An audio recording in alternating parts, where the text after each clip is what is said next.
everyone, and welcome back to the Academy Insider Podcast. Today's episode is going to be a really heavy one. Every year, there are a handful of midshipmen that make it to graduation day, but instead of being able to commission, they receive what we have deemed at the Naval Academy or dubbed as, quote-unquote, the golden handshake.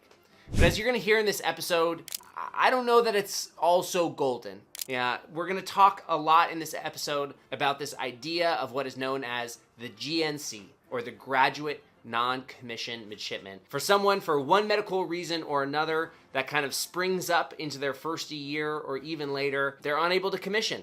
And that kind of leaves them stranded, unsure what to do. Their whole world has been flipped upside down. And so this episode is going to tell the story of my good friend, Christian Blanchard, who basically, as you'll hear later in this episode, finds out about 2 weeks before graduation that he's not going to commission and become a Marine Corps officer. As a result of this and what I've seen from time to time, I wanted to make a personal initiative to help those midshipmen out as well.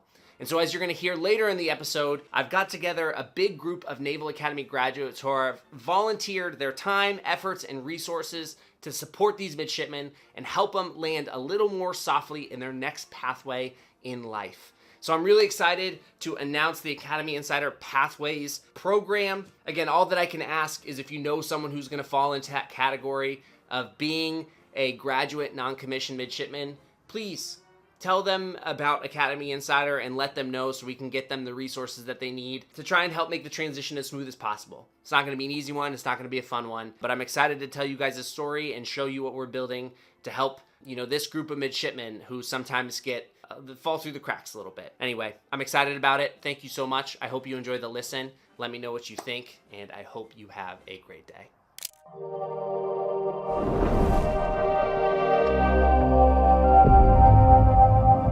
All right, Christian, thank you so much for taking the time to join us today. As always, as everyone always knows, and the true OG Academy Insider fans will know who you are because of your involvement with the program and just being one of my very closest friends. But if you don't mind, for anyone who may be listening for the first time, just introducing yourself, talking a little bit about what led you to the Naval Academy and talking about how badly you wanted to be at the Naval Academy. Again, it was one of those funniest things for me. My always first recollections of you during plebe summer was how much you loved being there, just being stoked about it. And so I want to turn it over to you and give you the floor for an introduction. Yeah, for sure. So I'm Christian Blanchard. I'm class of 17. Grant and I were in the same company in 26. There are 36 companies now, I think still, but 26 we lived on 8-0. So first to Liberty, last to class was our motto, and we definitely took advantage of Liberty plenty of times together. But I guess just an academy bio real quick. I was an aerospace engineering major. I spent my summers training like everybody else, but getting more geared toward the Marine Corps. By second class, first year, I did Leatherneck and I selected Marine Corps. Air at first and then switched to ground pretty quickly. And we can get into more detail about all that. And the direction that we're going with this one, they titled it in our outline as the Not So Golden Handshake. I wasn't able to commission due to a medical issue right beforehand.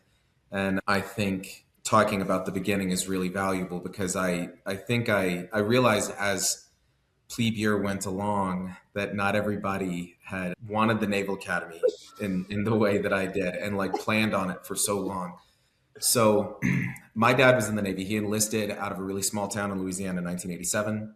He was a navigation electronics technician on a boomer submarine. He did 8 patrols total, which is quite a few. A single boomer patrol is 90 days nominally, and 8 of those means he's got a gold star and 3 silver stars on his boomer pin on his uniform. So that's a solid background, a lot of time underwater in the Navy. And then later he commissioned as an officer and did another 15 years, I think, surface warfare. 27 years total. He retired whenever I was at the academy. I don't think there was ever a sense explicitly of following in his footsteps. There was no Naval Academy connection. For me, my ambition for the academy started when I was 12 years old. Actually, I really got motivated to get into aviation, ultimately to become an astronaut. I was very serious about it and did a lot of research and read a lot of books. And that was flat out very single-mindedly what I wanted to do. And I think single-mindedness is going to come up a lot in this conversation because I think, not that this necessarily has to be a whole moral of the story kind of conversation, but I think that single-mindedness set me up for just a certain level of lessons learned as time's gone on during the academy and after.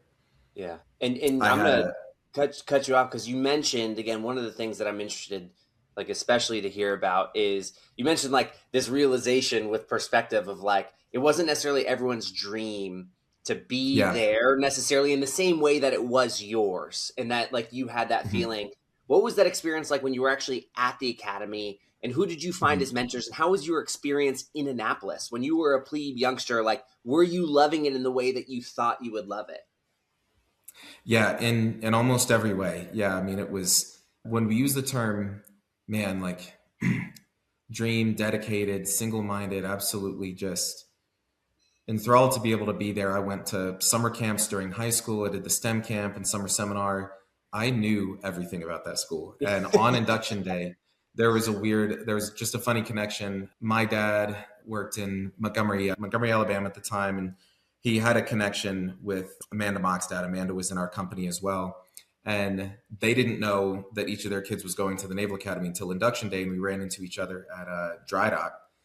And Amanda and I realized we were going to be in the same company. And I went up to her. I was like, yeah, are you like really psyched to be in 26 company? This is our logo. And like, we're the Rough Riders and Teddy Roosevelt's a big thing. And she was like, what are you talking about? It was, that is absolutely telling about the way that I showed up at that place. I mean, I knew so much about the history. The astronaut connection, was, early in the 20th century, mid 20th century, a lot of astronauts were naval aviators. It made a lot of sense based on the nature of their careers and their skill set. A lot of them went to the Naval Academy. By the time that I was looking at going, the Naval Academy had graduated more astronauts than anybody else. And I just knew everything historically about it and was really just, I don't know, in a really like emotional, philosophical, very cheesy kind of way, just every single day. Like, Yeah. how heckin' cool is it that I get to go to this school? And I don't think that ever fully left me, but I think it was moderated and just like infused with a little more real life experience as time went on. Sure. So there were, silly experiences like that. But over the course of plebe year, I mean, I was really at the beginning dedicated to chow calls and the whole plebe experience. I was doing my very best. And that was my dad's, departing advice to me heading out was you don't have to be the best. You just have to do your best. And that's what you can control. Yeah. And so that motivated everything I did, certainly for plebe year, but I think it just became more grounded as time went on. I loosened up a little bit. I prioritized friendships, and I prioritized just externalizing a bit more and realizing the folks that I had around me and the power that each of us had to lift each other up, and specifically in our company, bond with each other. So I still felt this power of walking down Stribling and, realizing and feeling that guys like Jim Lovell and so many others had like walked those same bricks. That was just the historicity of that place is very powerful. And I don't want to forget, based on where I work now at Los Alamos, that historicity actually is very important to me. And being in a place that has impacted so many lives and so many amazing motivated people who've impacted the world have passed through is a powerful thing to me. Yeah. Speaking of Jim Lovell, I met him. That's a funny story. Just from plebe year, we have drags were high school students that would stay with us for the weekend. And I volunteered for that a bunch of times and gave them tours because I knew everything about this place, all the monuments, and my enthusiasm really came through. We walked out to the cemetery because that's the kind of thing that I did back then, because I was like, here's all these people that are buried here. Yep. And we saw Jim Lovell and Marilyn Lovell scoping out their headstones, which is one of the more morbid things that I think a human can do. But at the academy, they're amazing. And like the Apollo 13, the CSM is like engraved into this marble. It's great. And we like shook his hand and he was super nice. He was asking for directions because there were new buildings, obviously, than whenever he went in here in 1950, whatever. So I think that kind of gets across how much I loved that place, maybe more than other folks. Yeah. And I mean, that kind of, you was funny as you were talking about, like, you don't have to be the best, you just do your best. But you were objectively the best as it, like, especially as a plebe. Like when it came to being a plebe, Christian Blanchard was the best plebe who's ever plebed in United States Naval Academy history, dude. Which is hilarious and awesome. But again, you carried with you very clearly this Marine Corps spirit. like in your Yeah. soul, like who you were and the way that you Yeah. behaved, acted, projected yourself and everything. Was being a Marine a part of your plan? Like, was that when you came in thinking like you wanted to be a Marine, or you came in just Not like, at all. oh, hey, Naval Academy, I'm open to anything, but I'm just excited to be here? It was a straight line for me. I knew how to apply for the astronaut corps to go through NASA and everything. So it was Naval Academy, Naval Aviation, Yep. get into the fighter pilot program, fly Yep. jets, and do test pilot and go be an astronaut, apply to the program. Yeah. During plebe summer, the Yes. Marine Corps Silent Drill Platoon performed for us. And that was the first time I think a lot of us at school got the shivers for the Marine Corps. Yeah. And as plebe year went on, the best mentors that I had were all Marines. And when I say best, what I really mean is I guess they just aligned with my mindset and motivated me in ways that I didn't expect were going to just click for me. Sure. Mostly, I think that means my mindset just as a human really aligns with clearly laid out doctrine in a sense. The Marine Corps is very doctrinal about its leadership, and that just made a lot of sense to me. Mm-hmm. I was an engineer. I was doing aerospace engineering, and there's almost a mathematical nature to the way that the Marine Corps lays things out. And there are pros and cons to that. But it made a lot of sense to me, and simply the idea that there are 7 Marine Corps leadership principles and 12 Marine Corps leadership traits, I could run with that, By the end of plebe year, I was pretty set on it. And the Marine Corps, the opportunities for really profound tactical leadership and the expectation of that kind of leadership, really, it just clicked for me. Yeah. And I was pretty set on it at that point. And we had, again, I always remember back, we had Captain Green in, within our battalion as an incredible mentor in our space.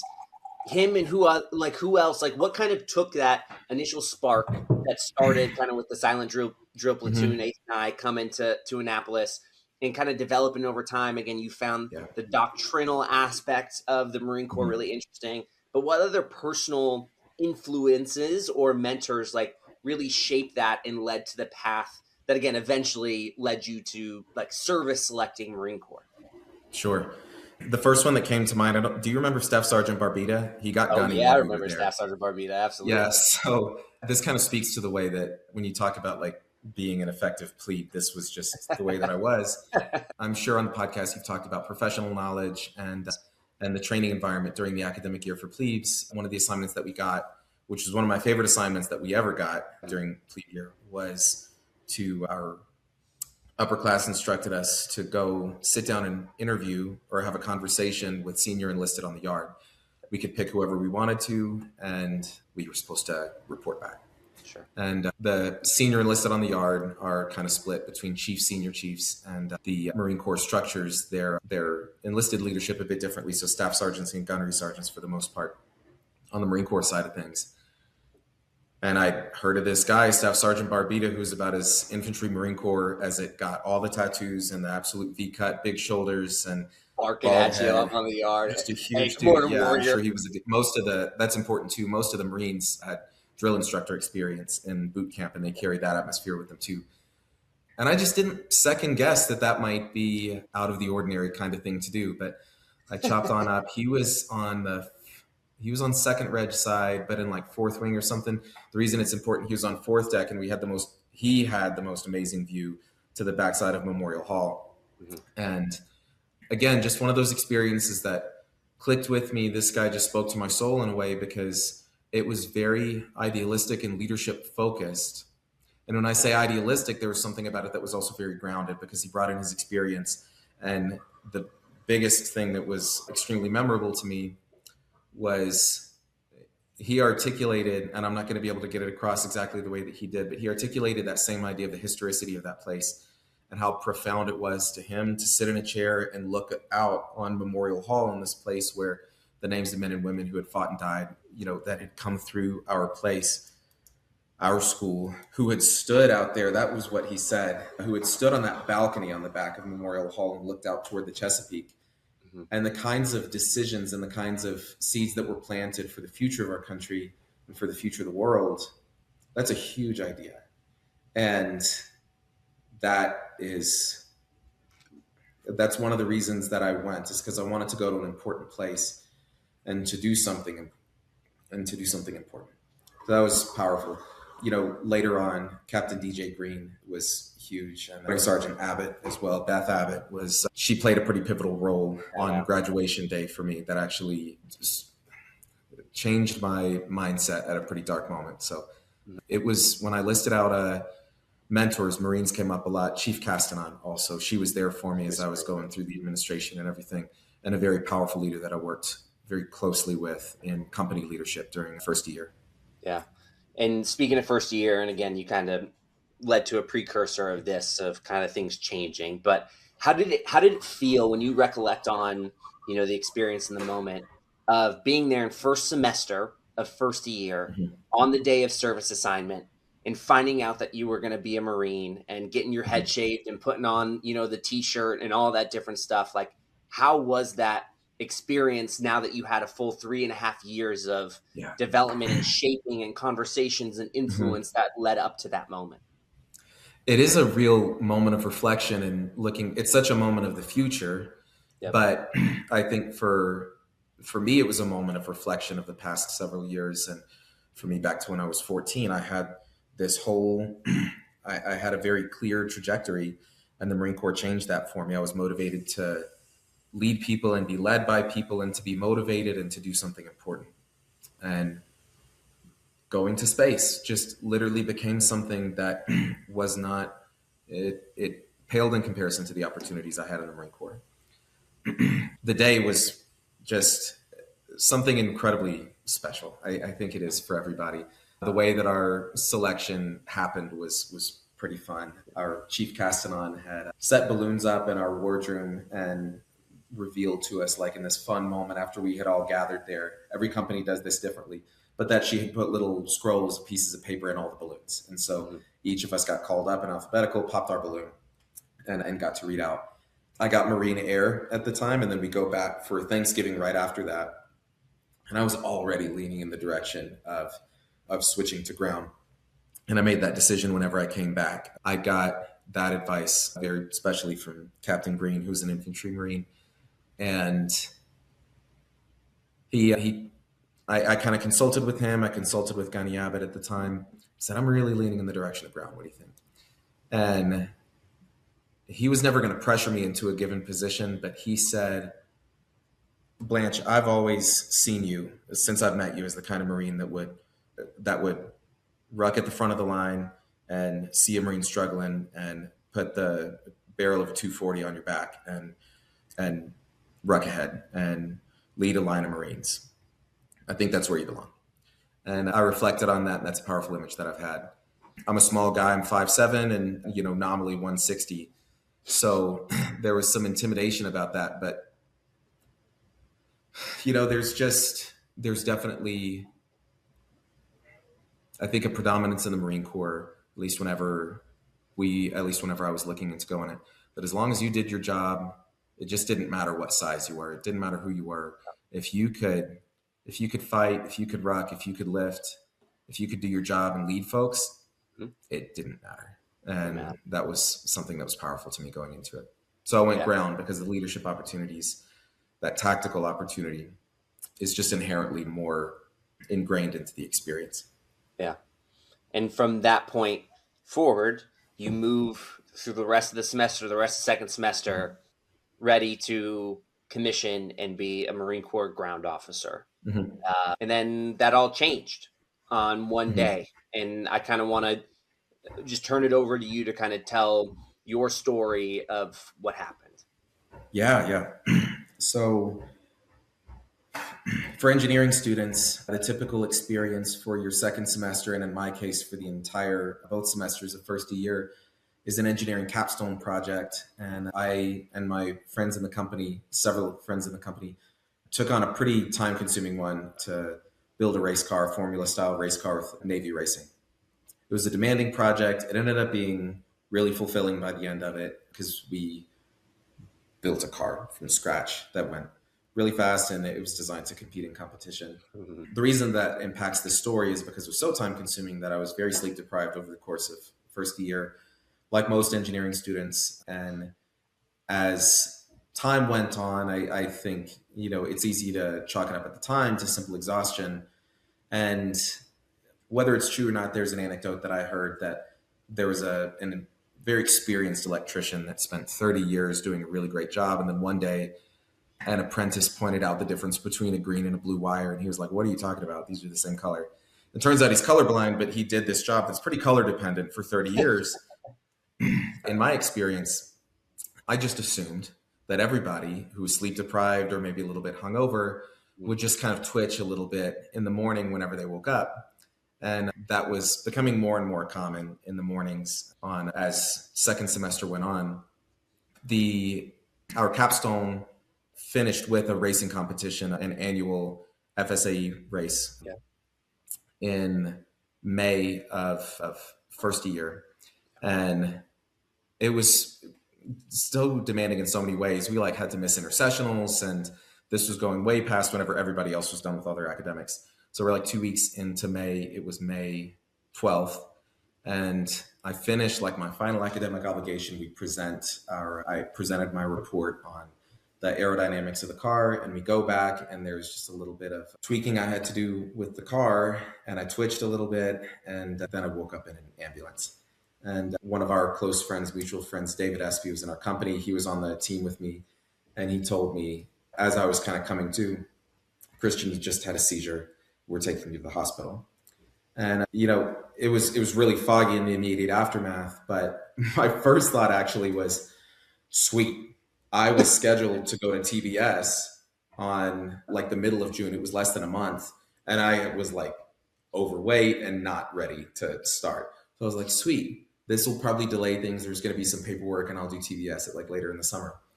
And over the next few hours, it was pretty clear that it was going to be more serious than that. So May 12th, meaning that was 2 weeks before graduation and commissioning.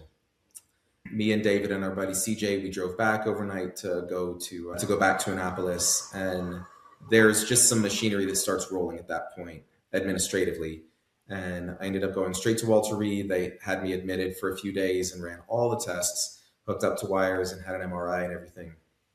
And an Army major, an epileptologist, came in my room on May 18th, which was a week before graduation. And I remember him because there was a lot of gravity. This guy really appreciated what he was about to tell me. And he told me that I would not be commissionable because it was a very clear diagnosis of juvenile myoclonic epilepsy, which is not a very serious kind of epilepsy, but epilepsy is epilepsy, and they can't give a rifle to a grunt that might drop out any second. And I was kind of prepared for that, at least to ask this one question, which was, understood, is there any way that I could go restricted line? Because I wanted to go serve. And I would have loved to be a supply officer or something on a ship, or even just wanted to wear, even something as simple as wearing the uniform is very important to me. And he told me, I think that would end up being a very long fight that you ended up losing. Yeah. And I said, all right. And I decided right then that I wasn't going to do that. I just wanted to move on with my life. I called my dad and told him, and everything was pretty foggy for two reasons. It was a profound disappointment and then a completely unique experience that basically doesn't happen to anybody else. Plenty of folks graduate and then don't commission because of medical issues. They usually find out months in advance, and they can start lining up job opportunities, or they can start getting some advice and some guidance and some support. And my timeline was so short that became very complicated and much more onerous in my case. Yeah. The other reason that it was pretty foggy is because as soon as I got on the ambulance, they hooked me up to an IV for an anticonvulsant medication. And that medication is known for causing some emotional side effects. And that was also mixed in for the next few months, was I was trying to sort out this neurological medication that was also causing my decision-making to be a little confusing. And I just wasn't with it as much as I knew that I was. That was hard to distinguish between being devastated that my dream didn't work out. And we sorted that out later that year. But, they were tough days. After that week, all my family, we had still, just like most families, reserved a house for commissioning week 2 years before. Mm-hmm. My extended family had bought flights and were driving up. And my parents did, they took it on themselves to notify everybody. and they did everything that they could over the course of commissioning week to alleviate any kind of responsibilities with the family. Mm-hmm. But even still, it was a tough week. Yeah. And it ended up hitting me on the Wednesday before. And that's when I finally I broke down with my family, and that was the first time we were just like honest with our feelings and started working through it. But I couldn't have been more devastated. Yeah. And how did that translate to the day of actual graduation? Right. I know you kind of mentioned that there was potentially a conversation with Gunny Abbott right around that time. Because that's difficult. You're surrounded by 1,047 other people who that is the best day of their life, right? Mm-hmm. Like they are ecstatic to be at that point, and you're just having to fight that internal battle, knowing that this day doesn't mean the same thing to you. Like how was that experience, and how did you go through that? So woke up the next morning with my buddy, or woke up on the morning of graduation at like 6. We've got to report very early and sit with chairs. And there is an immense amount of tradition and propaganda, granted, built into the whole Marine Corps uniform. Sure. Everything from the shoes to the cover, there's some kind of symbolism. And I was very motivated to wear my Marine Corps uniform on graduation day. And I think I asked at some point if I still could, and somebody told me no. And I wasn't really in the mindset to challenge much, I guess. I was pretty resigned, like, yeah, well, I'm not a Marine, so I guess like I should wear this uniform. So just from the start of the day, having to put on midshipmen Navy dress whites was just a horrible start to the day.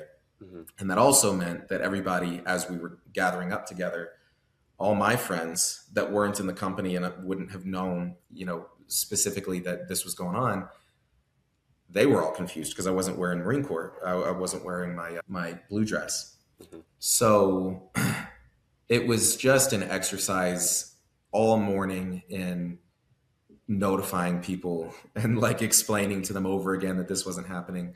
And some people offering condolences, some of which were very not heartfelt, and some of which were so heartfelt that it brought me to tears several times. And I literally cried on your shoulder, if you remember. Whenever Emily from 27, she said something to the effect of, nobody deserved this more, and I'm really sorry that this happened. A really memorable moment was when Tom Giornelli came over. He was in our company, another Marine, and he kind of tapped my shoulder and he was like, hey, Captain Baldwin was our company officer at the time. Captain Baldwin wants all the Marines to take a picture together. And I was like, all right. That was powerful and important, and I have that picture. I'm the only one, obviously, in a Navy uniform.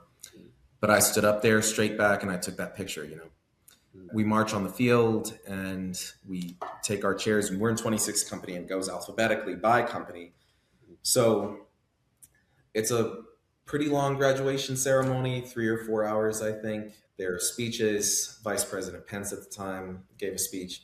But I'm sure you remember how awesome the acting SecNav speech was. He was a Naval Academy grad, which is not at all a prerequisite to be Secretary of the Navy. And it was a fantastic speech for everybody, including me. Something light and funny. He talked about his favorite bars in town and everything. It was just really an excellent, to the point speech. Yeah. Standing up and walking up was all of it at the time was horrible. Yeah. And I had not had time to process and get any kind of perspective. So we walk up, and I just remember being I was making a real effort to be stoic, put together, certainly when I was up on stage. So I shake the Vice President's hand, and then I went left, and that's where the acting SecNav was. And he kind of grabbed my hand. I was not smiling, obviously. So grabbed my hand, kind of pulled me close, and he was like, let's put a smile on that face for your family, Ensign. And I was like, okay. And I walked off stage, and I knew where my family was sitting, and I kind of raised my hand up like that and waved to them, and Mom got a good picture of that. I walked back, and I just expected them to have removed my commission, because our folder has our degree on one side and our commission on the other side. And of course they didn't. There's 1,000 of those, and it was still there. And go back to my seat. I think there was like some hugging and stuff. Captain Green came over and he was there for me too. Because that whole week leading up, I mean, like I got with Captain Green, I got with Gunny Abbott. She was like not holding back tears. She absolutely was like crying for me whenever we sat down and she'd heard what happened. Yep. We take the oath of office. I don't know I don't remember the order of the ceremony, but I could have stood up with the Marines. Nobody was going to stop me from doing that. But again, I just had no perspective. I was like, I'm going to sit here because I'm not getting this. Like this didn't, Yep. I'm not a Marine. The pivotal moment of the day for me was with Gunny Abbott. Because we threw our covers, the ceremony's over. And that's another like big moment that had lost meaning to me. I don't know whether she beelined for me specifically or we just ran into each other, but she was just absolutely like over the moon for me that I had graduated. And she knew everything. Like I said, we had met earlier in the week and she like grabbed me, shook my hand, said, "Congratulations, sir." She was adamant to call me sir. She said, "You'll always be an officer to me." And I was like, still stunned. And I was like, yeah, they didn't take the commission out. Like it's still in here. And she told me to open it. She's like, "No way." And I opened it and she showed me, she said, "That is effing awesome." And I said, "Yeah, it is." And so I was in a mindset to throw my commission away once I saw that it was still in the folder the first time. And when she told me that, I was like, yeah, I did earn this still. Mm-hmm. And that was a powerful moment, very important moment. And I think was one of the many forks in the road over the next few months that edged me in the right direction. Sure. And very important that it happened that day. 100%. Thank you for sharing that. Again, just a quick pause and caveat just to call out Gunny Abbott. Again, there are a lot of people when you reflect back on your Naval Academy experience, and I think Gunny Abbott is one of the people who made a lot of very individual impacts in the lives of many people, right? It was not an aggregate thing. It was that she was a person who invested in the one-on-one relationships and personal development of the young men and women at the Naval Academy. And, to have it was natural and effortless and motivating. And she was absolutely a net positive in my life in every way. And our lives come down to, moments sometimes.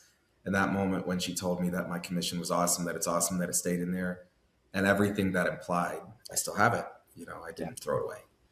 So one of the, again, I kind of just, use this opportunity now to make to this the minute and a half maybe of just like educational time about the Naval Academy and terminology for all the parents who may be listening, right? Which is, this story tells, and again, like Christian said, sometimes people find out a couple months in advance. Sometimes in the case of Christian, it was a 2-week period.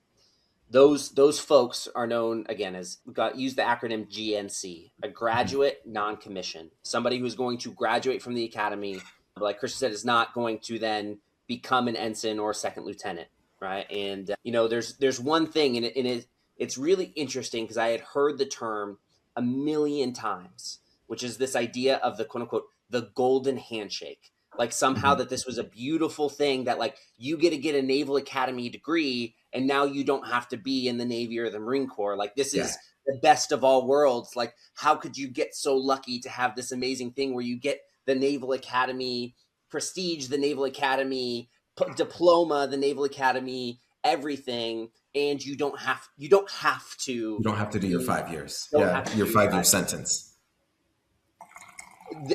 My world, and again, if you would have asked me as a plebe or a youngster, I would have been like, yeah, dude, the golden handshake. Yeah, I know. Right.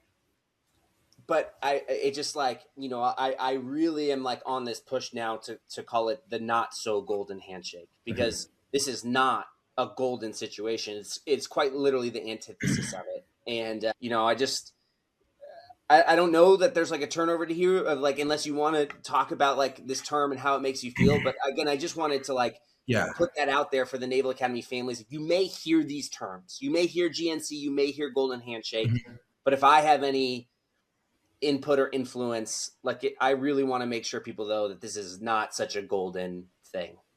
Exactly. I think what I wrote in my notes as I was kind of prepping is that I certainly felt worse about it back then than I do now. Sure. I think we'll get to reflections at the end, but I think, my single-mindedness was inspirational. There was another Marine Corps captain while we were at school, Captain K, and we were doing some kind of screener, and it was like 4:30 in the morning, and there was like the motivating pep talk to start the day from an infantry Marine. He said, "I feel so blessed every day that God put me on this earth to do one thing, and that's lead Marines."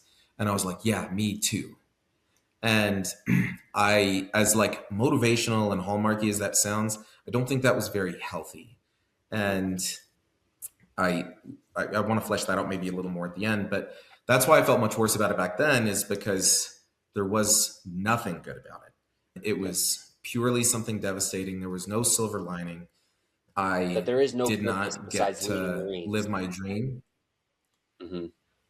Exactly. And the way my mindset was back then, to a significant degree, somehow it invalidated my entire Naval Academy experience. I didn't want to think about it. I didn't want to go back.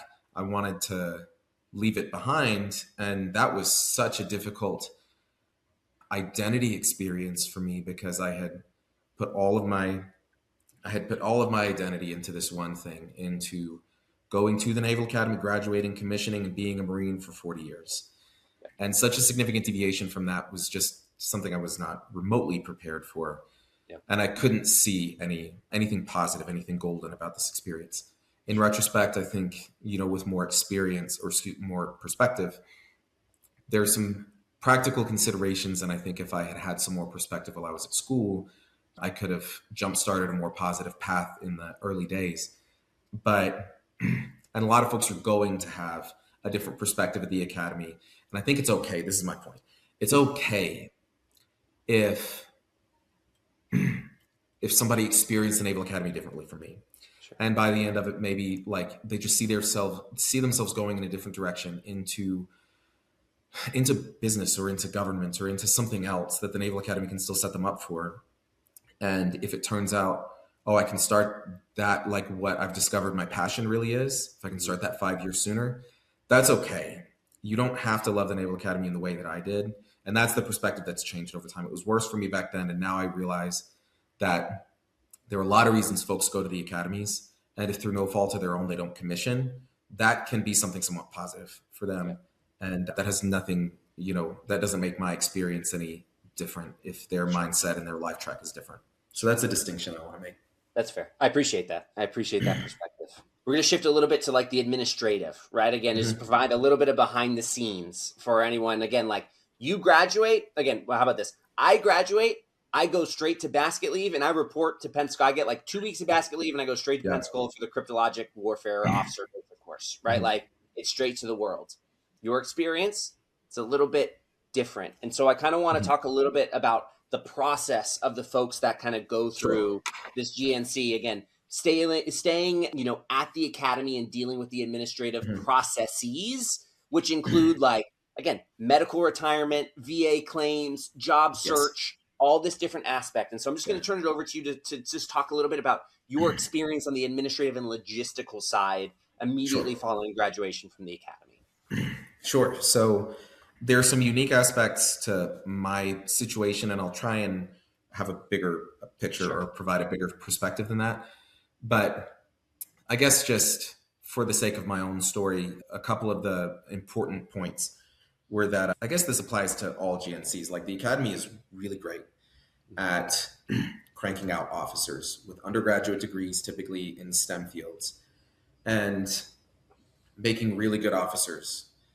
If you fall outside the guardrails of complete this at this point and receive a sufficient class ranking and graduate, like get a good enough GPA, blah, blah, blah.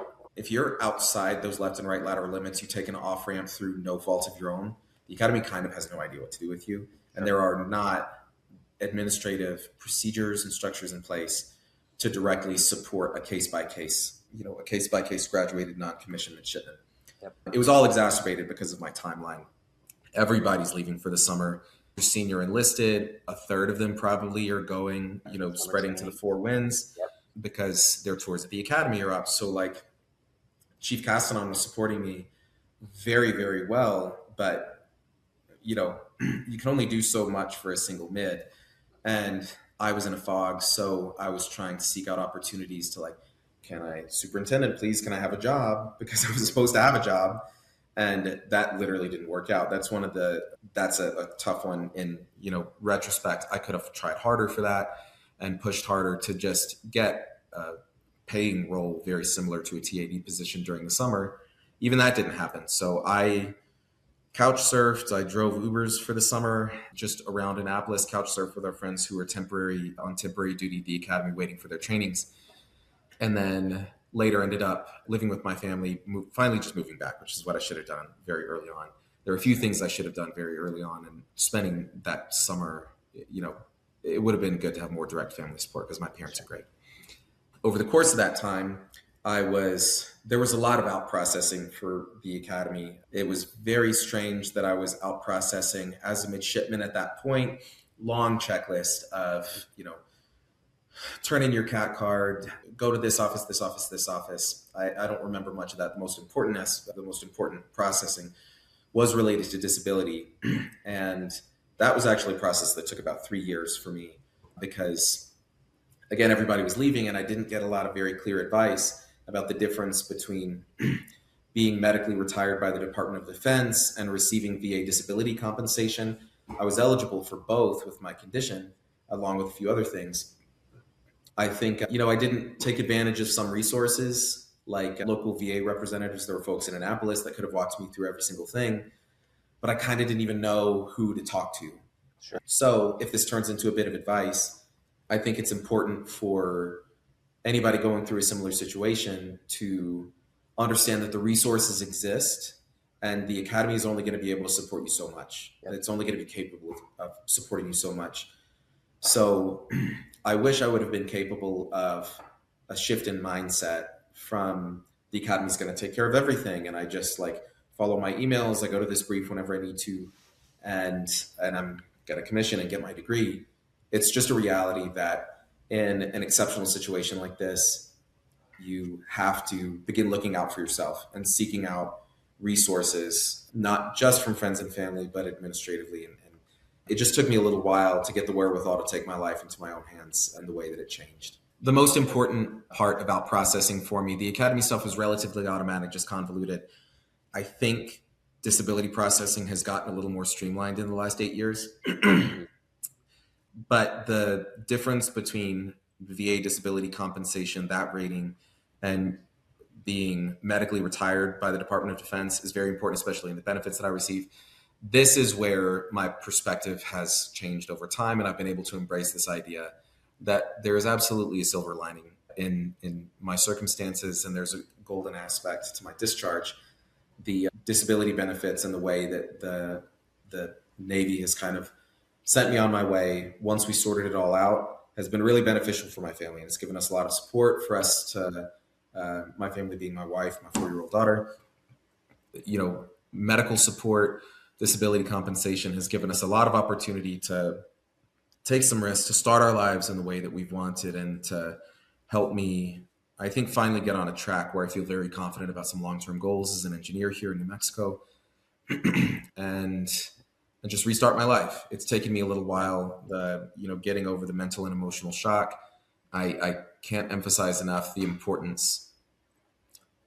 Family and friends could only support me to some degree, right? I was so turned around and foggy that I needed a doctor to help out. I needed a psychologist. I should have been going to trauma counseling very early on. And there was just nobody in my life to really kind of push me in that direction. So I finally sought counseling out about 2 or 3 years ago. And that's when I finally started to get onto a much better track. And we've talked a lot about that, but I can't overstate that enough. I think every human being can benefit from going to counseling and talking out their thoughts and talking out their feelings. Anybody who experiences something as upending as I have, anybody in a graduate non-commissioned circumstance or something similar should absolutely seek out counseling. And the Navy, as long as you're in, or even if you've got VA benefits, is going to support that ongoing counseling. I'm going to go to counseling for the rest of my life, at least once a month. Sometimes it's tough. May is still a tough month for me because my life turned sideways. I might not even be in the Marine Corps, at this point anyway. but it was still a tough time. And I Yep. still need some help, and I'm not ashamed to admit that. And I'm really grateful to have the opportunity to get it through work, through, medical benefits. I've got a lot of support from my wife and everything. So I ended up with a DD 214 medical retirement, and I've continued on. Yeah, dude, it's always kind of, I don't know. I don't like the word weird, but like it's weird to re-talk about all this stuff that happened, because again, I have a lot of conflicted opinions. Obviously, I'm obviously like now pro Naval Academy advocate number one, right? Like that's kind of the brand. It's kind of what I like doing, and I feel conflicted because like it's not necessarily like the mission. I understand like it doesn't make sense if people don't know how to help the like individual midshipman who's in this case that isn't following the pipeline, like who you mentioned, that is outside of the left and right lateral limits of what a normal Yeah. experience looks like in Annapolis. But at the same time, it's difficult because I feel like there are 5 to 10 midshipmen, maybe a couple more every year, that just Mhm. get let them fall through the cracks, Yeah. and the transition to their next pathway in life, whatever it may be, is kind of left up to them to figure it out. And there's not a lot of clearly defined support. Again, I think our network in large, there are people out there who want to help. There just hasn't Yes. been necessarily a structured format to it, nor do I think the Naval Academy, like, again, it's one of these weird things that, like, again, I'm conflicted because, like, I hate to see things that very similar situations to you that continue to happen, but that's kind of why we're on this podcast and kind of the goal. And again, Academy Insider is never going to be a permanent solution, but if we can do something to just provide a little bit of support and resource for these midshipmen in this time period to help land softly Yes. on the next side, like that's the goal. And that's why, I want to finish this episode off with just a little bit of reflection. And I know it's kind of been talked about through the course of the episode, but like when you look back on that time now, what did you need most?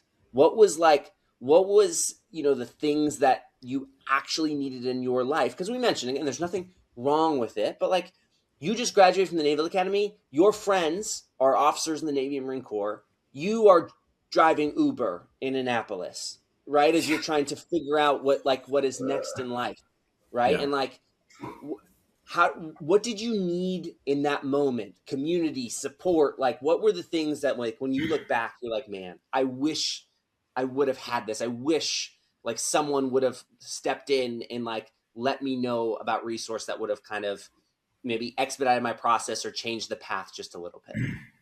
I think I simply needed counseling.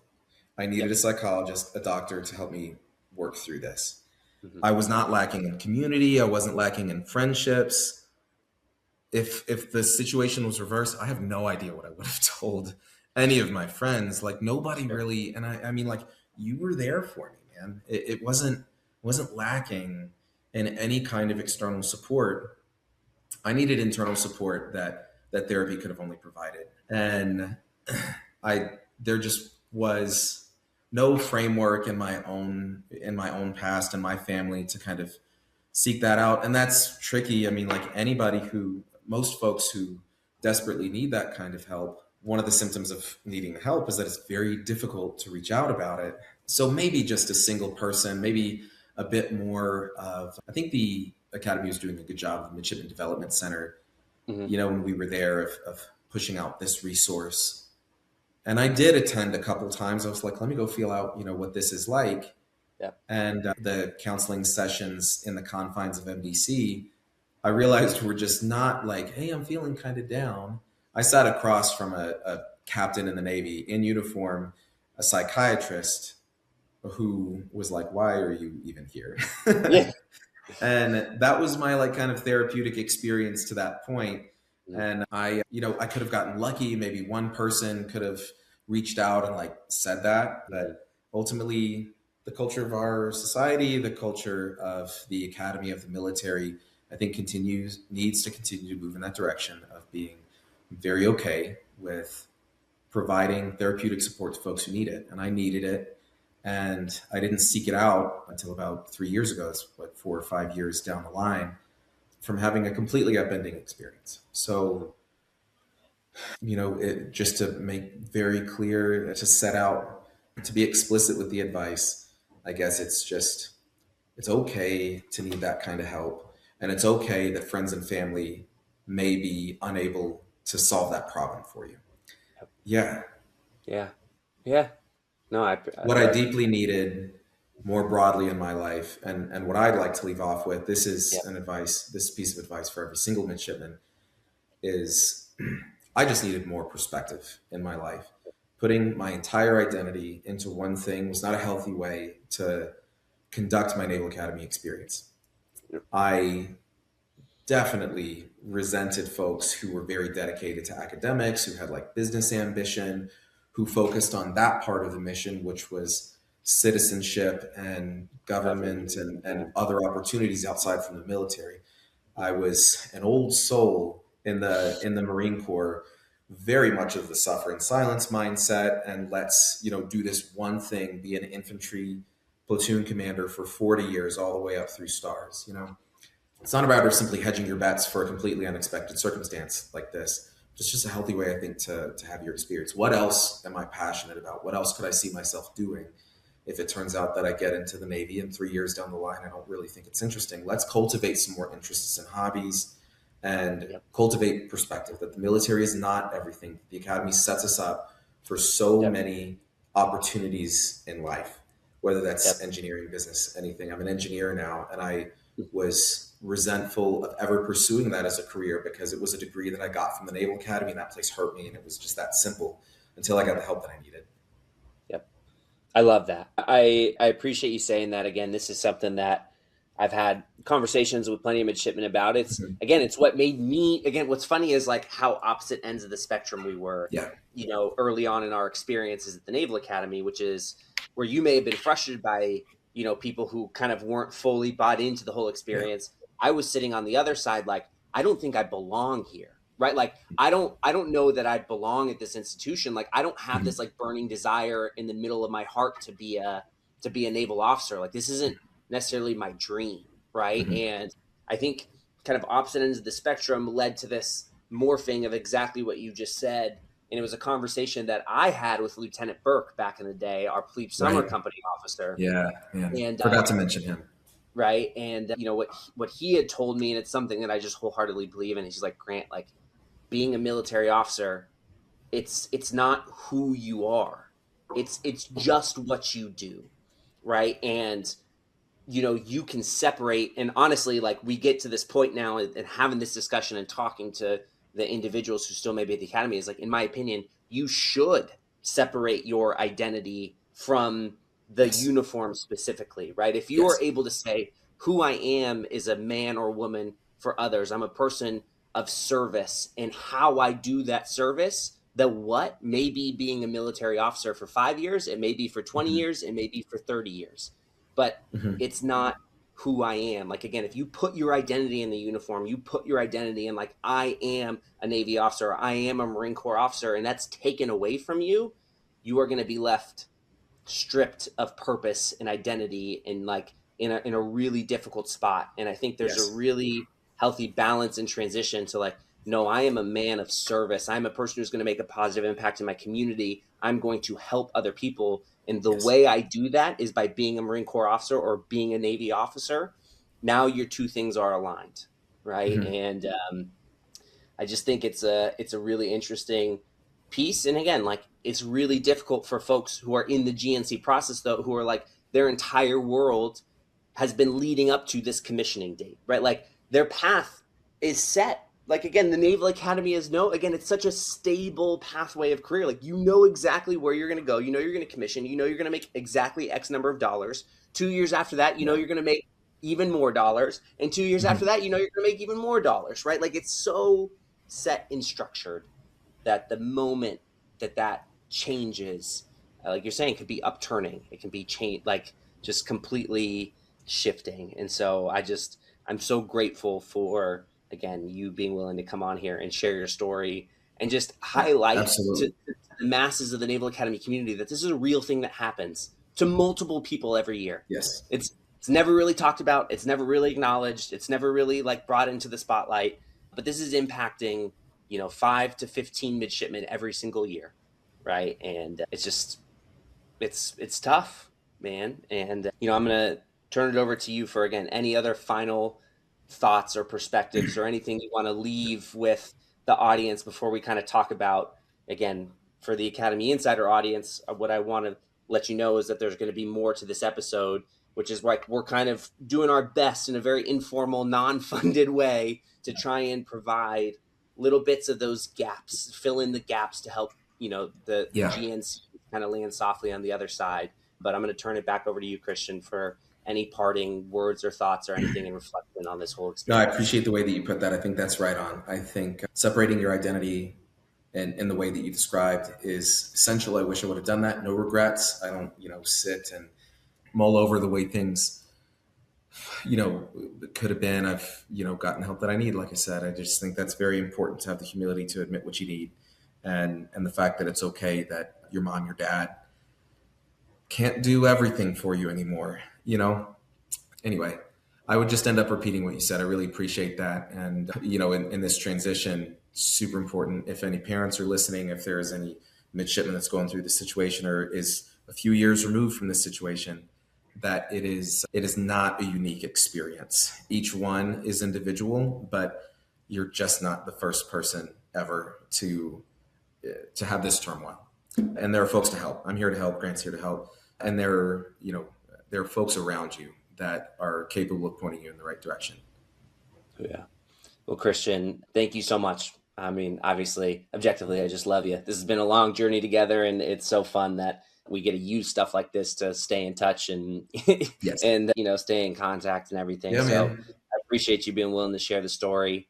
And for the Academy Insider audience, again, I encourage you to stick around. We're going to follow this up again. This new Academy Insider initiative is going to be garnering the support of the Naval Academy community to give back and volunteer in certain aspects. We're going to have conversations with a grad by the name of Cedric Williams building a platform called Blue Magnet. And there's going to be specifically a medical separation and GNC community that people can reach out to and be connected with other folks who have gone through the process. We have Laura Hatcher, another graduate, who's going to offer free complimentary headshots for all GNCs in the area in preparation for their next job search.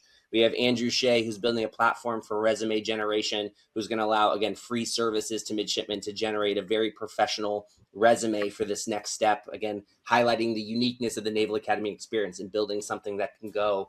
We have Chris Cervello, who's going to provide a little bit of life and career coaching to kind of help with all of that. And probably one of the coolest ones is we have another grad, Chris. He's a 2000 grad who runs a law firm doing VA disability claims, and he's offered to represent the midshipmen pro bono in their VA disability claim, moving through this process to provide a little bit of hopefully financial buffer as well for midshipmen as they figure out what the next step is. And so this is the goal, is to rally the Naval Academy community together to provide a little bit of support for these midshipmen as they go through. Again, one of the things that we don't have that Christian pointed out is real medical help in counseling and therapy. And again, we highly encourage you to do that, but that needs to be done through your own effort, right? To find and go through the medical process for it's through your own initiative, but it's not practically hard. It's difficult to take the step, but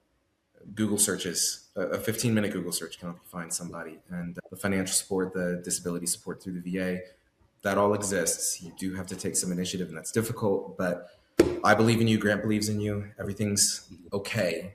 Your life's just a little bit different than you expected it was going to be. That's right. And so for any GNC who's listening, or for any parent out there who may be listening, who may know someone, this resource exists. Again, just the relationship between a non-affiliated nonprofit and the Naval Academy. This is never going to be a part of the Naval Academy's out processing. They're not going to be able to be like, here are the resources of Academy Insider. This is going to be a word of mouth initiative. And so, we encourage anyone, if they want, to reach out to me at grant@academyinsider.com. Whether that's you want to volunteer some support, you want your resource listed on a resource guide that will provide the midshipmen, all that's incredible. But if you're going through this process, reach out to me and we will get you taken care of. We will get you put in the ecosystem, and we will provide you this support in this next step to find the next pathway in your life. That's right. And we appreciate it. Christian, thank you so much for your time, man. Thank you. It's always have me on for something fun next time. This is heavy stuff. It's important. Let's talk stories or something next time. Very good. Very good. All right, everybody. Thank you so much for listening. Enjoy the next portion of the episode. All right, team. And for the first segment of this episode, like you heard in the intro, a big piece of supporting our GNCs, our graduate non-commissions, are providing them with community, with connection to people who have gone through the same thing. This is such a small, niche, unique aspect of the Naval Academy experience. This is the people who fall through the cracks. This is the minority of the Naval Academy graduating class that go through this experience, and it can be very difficult for them. So one of the primary things that we wanted to help figure out was, how do we connect them? How do we build community for them with people that can provide a true empathetic ear, knowing that they have experienced something either identical or very similar? And so I'm excited to be joined today by Cedric, a good friend of mine. He and I go back. We could share a lot of plebe summer stories. Again, as me, a detailer, him as a plebe, and him going through a very similar experience that I went through when I was a plebe, and being able to connect with him and help him on his journey. And he's gone ahead and created something incredible, a company called Blue Magnet, which we're going to partner with Academy Insider to provide that community aspect here for the GNCs in this project. And so, Cedric, I just want to give you the opportunity to talk about Blue Magnet and what it is you are building in support of the Service Academy community. Yeah, Grant, I appreciate you having me on. It's an honor. It's like a full circle moment, truly, from where we first met and where we are today.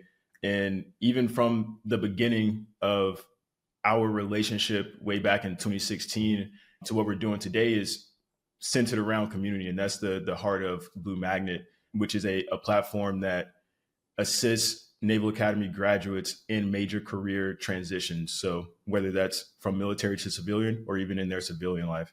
And that's where I think that we come in that community component with the GNC non-commissioned, because that's a huge transition. The Naval Academy is very unique in that we are trained to go into the military. And unfortunately, a lot of us are forced out or can't complete the commission active duty portion of that. And then it's like we slip through the cracks, and it's, where do we go from here? So Blue Magnet is there to help people like that and other people who are just making career transitions as a whole. Yeah, absolutely. Can you explain, and we'll dive into a little bit of like the actual GNC specific stuff, but some of these communities that you're talking about, like if someone's making a transition and wants to get, access to a mentor relationship in real estate and entrepreneurship and in finance and the MBA pipeline, like how would that process work? And what does your pipeline look like for a transitioning service member? Yeah, that process is super simple. So essentially, walking through it from my shoes, say I'm the graduate, I would log on, I would make an account on Blue Magnet, log on, and I would surf, and I would say, hey, I'm thinking about going to grad school, but I'm also interested in going into private equity. And this is a real life story from what I was dealing with when I was transitioning out. And I can go on there and see an array of mentors who have gone to business schools, a lot of them M7 business schools, going to film school, going to law school. And I can just speak with these people openly with no strings attached. There's no set commitment, very low stakes, low friction environment. And then I can also go and get that same exposure to people working in finance. And all of these people are peer and also people who have been in the industry for a while and have worked their way up to even own companies or be managing directors at companies. So you sort of get the whole picture of the industry, and it's at your own time. No one's forcing you. So it's a pretty low stake environment to get people exposure so they can make the best informed decision for themselves. Oh, I love that. It's really cool what you're building. I think it just builds together an incredible, again, access to our community and making that happen. And I'm grateful for your specific dedication to supporting this Academy Insider project of supporting GNCs. And so can you talk a little bit about like the folks who have come together in the community that you've already cultivated and created to support this, and the example of, if there is a midshipman in this graduating class, in the class of 2026 coming up, and they find out they're going to be a GNC here in January, February, March, and they reach out to you, What is that process going to look like? Who are they going to be connected to? And what services are you really providing for these midshipmen? Yeah. So given that example you just gave, if they reach out to me, I would connect them with, or if they go to Blue Magnet, they would be connected with people who have gone through a GNC or med board process. Both are similar but different in their own right. And so they would be connected to me or people like me, people like Cordell Williams, Andrew Shea, and all these people have different routes. The services that Blue Magnet would provide is once you get a baseline as to what it will look like for you in your transition out or whatever path you're taking out or where you want to go, then we would have companies or we would have people that work at certain companies that I'll be like, hey, go over here, speak to this person, gain knowledge from them, maybe come back to me or go to someone else on the site who could help you prep for interviews or resume building, which again, Andrew Shea would be great at that. And he was a graduate non-commissioned. He'll be on the podcast here in just a little bit. Okay. So that's an early shout out to Shea. But it's basically the experience, the ideal experience when I was building Blue Magnet for the grad is to sort of bounce around like a bee pollinating flowers. And that's why it's not necessarily partnered with one person, because it's you can take a little bit from each person's experience, because no one can walk the exact same path that I walked, and no one can walk the exact same path that you walked. Everyone's situation is very unique. And so I think the great thing that Blue Magnet does is it facilitates a warm introduction and welcome invite to these worlds that people can tell you their different experiences, refer you over here to that person, and then you receive feedback and see which works best and really formulate your own solution. Absolutely. No, man, it's phenomenal. And I think in the case, again, especially like you're mentioning these major life transitions. And again, if you find out that you're going to graduate, but not commission after your time at the Naval Academy, that is a major transition. And major, again, to have access to folks who have gone through this and landed on the other side, who have gone through the difficulty and now have successful careers, lives, have found their new purpose, have gone through these struggles, to be able to have access to them in a safe way, to be able to like touch base with these folks and have, again, what I like to truly believe is a true empathetic ear of someone who gets it, who has felt what you have felt. Our journeys may be a little bit different. These roads may not be exactly the same, but that feeling of loss, that feeling of confusion, that feeling of having to figure it out, there is a group of Naval Academy people who are ready to talk to those midshipmen, thanks to you. And I really appreciate the work that you have done to put this together. I know this is something that we've been talking about for a long time. And so for us to go and work together to kind of create this community and cultivate this in a way that'll support the GNCs, I just want to say a big thank you to you. And just a huge appreciation for what you've done. And I'll turn it over to you. Again, we're going to wrap this up quick. We have a lot of things to talk about on this episode, but I want to give you the opportunity to talk about, again, your platform, anything that you're doing, any shout outs you want to make, and just turn it over to you to wrap it up. Yeah. So this upcoming Monday, in partnership with the United States Naval Academy Alumni Association and Foundation, the initial outreach to a targeted group of Naval Academy graduates who have indicated through the system that they are actively looking to transition in their career. Those targeted emails will go out. So it bypassed the wait list on Blue Magnet. So I just urge everyone to check their emails. If you don't get an email, go to Blue Magnet on LinkedIn, follow us there, and join the wait list. Once everything is good to go with this founding cohort on Blue Magnet, we're going to open the floodgates and have everybody on there in one big community. Amazing. Thank you so much, Cedric. I appreciate it, brother. Thank you. And to everyone listening, stick with me, and we're going to jump into the next interview of the next portion of this project. All right, Andrew, thank you so much for taking the time to join us today. If you don't mind, just introducing yourself to the Academy Insider audience and telling people a little bit about your journey to where you're at now and what you're doing. Yeah, absolutely. Thanks, Grant. I appreciate you having me on this podcast. I've been a long time listener, as they say. So my name's Andrew Shea.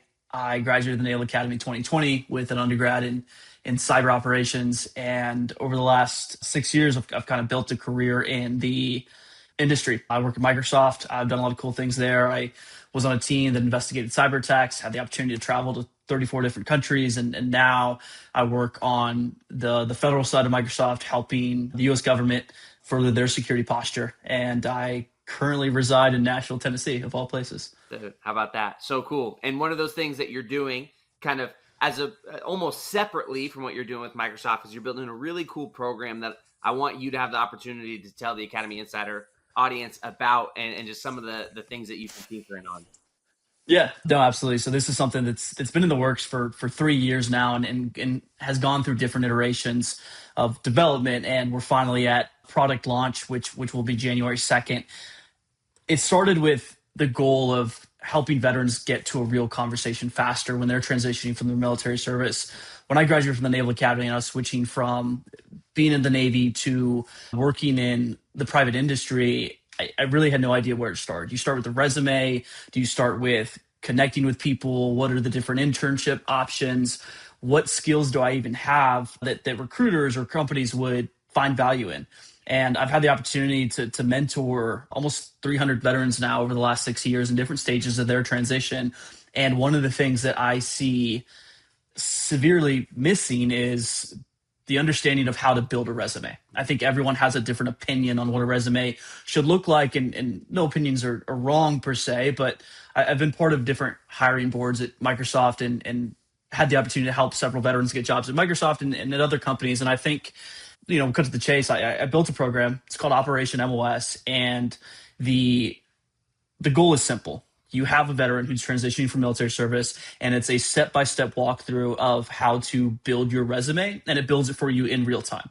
So the way that I do it is you sign up, create an account, you log in, and you provide all the basic information that you would be on your resume: your name, your LinkedIn, your security clearance level, where you live, your email address, and then it goes into kind of the core functionality is I break every part of the work experience section of your resume down into your mission, your responsibilities, and your impact, right? And the mission is what was the role, what was the command, what were you geared towards doing in that position? Your responsibility is just that, is what were you specifically being asked to do in that role? And then the third piece is what impact did you have? And you can type anything into those three boxes, and then you click generate with AI. And I've got a custom algorithm behind the scenes that takes all of your inputs and spits out 3 to 4 bullet points for that section of your work experience. Yep. And you can keep going at every piece of your work history from your active duty time. And then you go to the resume or the profile summary, and it does the same thing. It takes everything that you've already entered into the program and builds you a summary that's tailored specifically towards the type of role that you're looking for. At the very end, you get an industry standard resume, a template that I designed. There's no guesswork on what your resume should look like, how long it should be. This does it all for you. And every step throughout the process, you're allowed to interact with those artificial intelligence generated bullets to make sure that it is exactly what you want. One of the things that I'm proud of is, everyone worries about the hallucination of artificial intelligence. And through testing over the last few months, I've gotten it down to less than 2% of the output is quote unquote hallucinated. And anything that is hallucinated, a vast majority of it is just adjectives better describing the impact that you had. Sure. I think that the message that I want to send to veterans through this program is that veterans don't have a skills gap. Hiring systems have a translation gap, and this program is supposed to help bridge the gap between transitioning service members, veterans, and the corporate world. Yeah, and like you're saying, the translation between military and the civilian world, like you're saying, it is one that is very difficult. And while that translation gap exists on the civilian side, it exists for service members as well. They have no idea how to articulate what they have done in the military in a way that relates in any way, shape, or form to kind of what's going on in the civilian world and the private work sector. And so I think what you're building is really cool. I appreciate you being on this journey to bring it to life after just individually helping hundreds of individuals kind of on that journey, which is really exciting and really cool. One of the things that I am really grateful for is you are going to be using Operation MOS, hopefully in a way to help our graduate non-commissioned midshipmen as well, because this is a really niche, really interesting case of folks who need a resume, but have never thought about a resume, never talked about a resume, never did a summer internship in the civilian world. They have no idea what to do. And the reality is they don't really have work experience either. They've been college students kind of going into this Right. transition. So I just want to give you the opportunity to talk about what interested you about, again, volunteering your time, help in Operation MOS to contributing to this project for the GNCs at the Naval Academy. Yeah, no, I appreciate the question, Grant. I think that so one, GNCs, individuals who went to the Naval Academy, get their degree, but did not have the opportunity to serve in uniform, that cause is near and dear to my heart. As a GNC myself, I was a surface warfare officer select. I had a boat out in Sasebo, Japan, and then unfortunately the week before commissioning, I was told that I was medically unfit to serve, and so it kind of threw my world upside down. I had no idea what type of job I wanted to do. I majored in cyber operations, but I maybe didn't pay attention to a lot of my classes because I thought I had a job as a military officer and a leader. And so yes, would love to help any GNCs that come through kind of what you're building and help them out in one of two ways. Is one or both is to use my resume builder so you're not guessing about what your resume should look like. And two, partner with me, reach out to me directly. Grant, you've got my cell phone, feel free to give it out. And I'm happy to coach them through one resume at a time and kind of showcase that you might not have had traditional work experience like you would after 5 years of military service, but the roles and the responsibilities and the different billets that we had at the Naval Academy are absolutely instrumental in the civilian world. And I can showcase how this program would help you translate what you did at the Naval Academy in those billets into the civilian world. And it's exactly what I did, right? I didn't want to tell GNCs or tell transitioning veterans to do something that I'd never done myself, but I've been in their shoes. I've built 17 different resumes. I've been very confused about if my resume should be 3 pages or if it should have my profile picture on it or if it should be in several different color fonts, right? Yep. But I understand what resume works. These resumes have gotten a lot of veterans hired at a lot of different organizations, and this is really just my experience put into a program.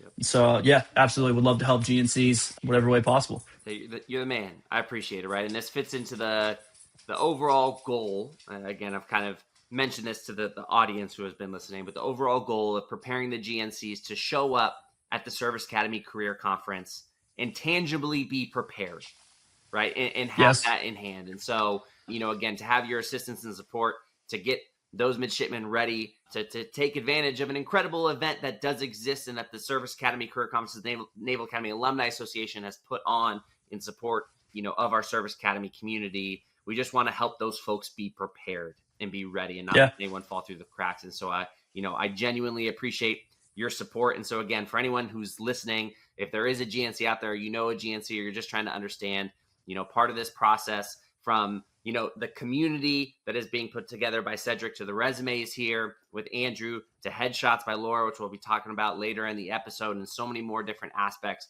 Our goal is just to have them ready to be feeling confident and prepared heading into a Service Academy Career Conference or any kind of hiring fair moving forward into the future. But also, Andrew, again, you're not just building this for the GNCs, you're building this for the veteran community at large. So I do want to give you an opportunity for anyone who may be listening out there. If someone wants to support your project, understand your project more, and or utilize what you're building with Operation MOS, how can they do that and where should they go? What should they do? Yeah, no, absolutely, Grant. I think that first and foremost, this is my way of giving back the same way that so many veterans, Service Academy grads, Laura as well, and yourself have given to me over the past 6 years and helping me kind of kickstart my journey into the corporate world. And so the idea is going to be that every veteran that needs a resume, no matter where they're at in their journey, they will be able to get one through my platform.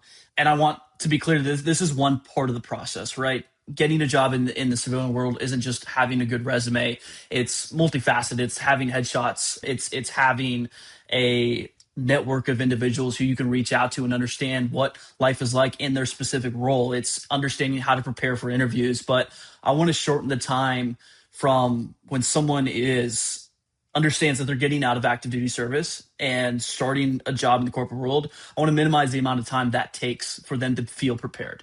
And so the idea is pretty simple. In less than 30 minutes of time with my program, you will have an industry standard resume, and it's going to turn your experience into something a recruiter can understand in less than 10 seconds. Yeah. Right.